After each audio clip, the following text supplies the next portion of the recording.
Face à la presse ce matin, les conseillers porte-parole du président du Parti démocratique gabonais se sont livrés à un jeu de questions-réponses sans langue de bois. La gestion de la Covid-19 dans le pays, la qualité des relations entre le PDG et les partis amis, la mise en œuvre concrète de la feuille de route nouvellement déclinée par le parti, ce sont autant de questions qui auront été abordées à l'occasion. L'élaboration de la feuille de route s'inscrit dans une démarche méthodologique qui consiste à traduire en actions concrètes les objectifs fixés par le dernier congrès du PDG de décembre 2017. Le président de la République, en mettant ce gouvernement en place, attend bien sûr, en plus de continuer à mener la lutte contre le Covid-19, qui n'est pas gagnée totalement parce que vous voyez encore partout de par le monde, il y a des zones de résurgence, il y a des nouveaux foyers.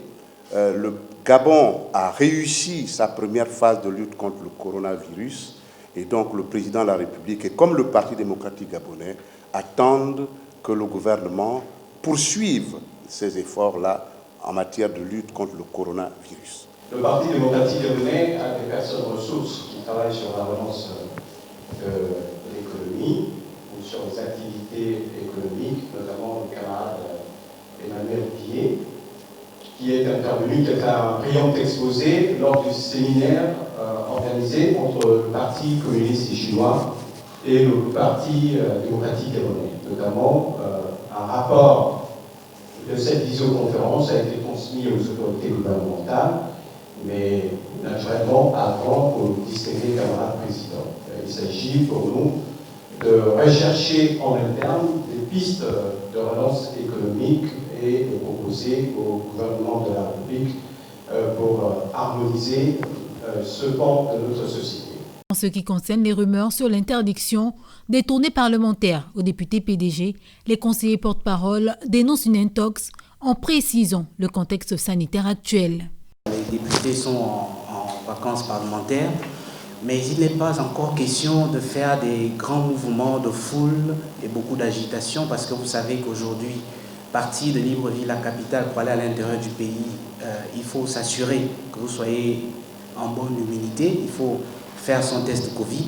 Ensuite, il faut éviter les gros rassemblements. Or, d'ordinaire, nous savons tous que lorsqu'un honorable député va faire un compte rendu parlementaire, c'est des occasions de forte mobilisation. Donc, le Parti démocratique gabonais a tenu à rappeler aux députés que vous allez faire les comptes rendus parlementaires, mais vous devriez tenir compte des mesures barrières et de la distanciation sociale.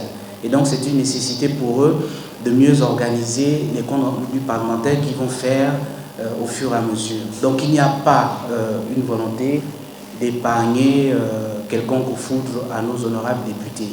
Maintenant, le débat qui a cours, lorsque vous parlez des foudres, c'est plutôt un débat qui s'est déporté du côté de la société civile et des gardiens des traditions et des religions. S'il y était un référendum pour dire êtes-vous pour ou contre l'homosexualité, de toute façon, la majorité des militants du Parti démocratique gabonais ont répondu qu'ils sont contre. Tous les religieux et toutes les religieuses du Gabon, les gardiens de la tradition, ont répondu qu'ils sont contre. Faire, c'est régler la question de façon légale en respectant le fait que nous sommes un État de droit. Ceux qui ont fait un choix de vie, c'est à eux d'assumer ce choix de vie.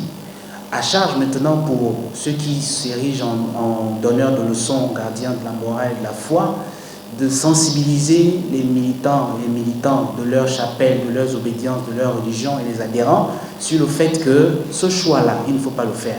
Ces échanges ont pris fin autour d'un déjeuner de presse qui aura agrémenté les discussions dans le strict respect des mesures barrières.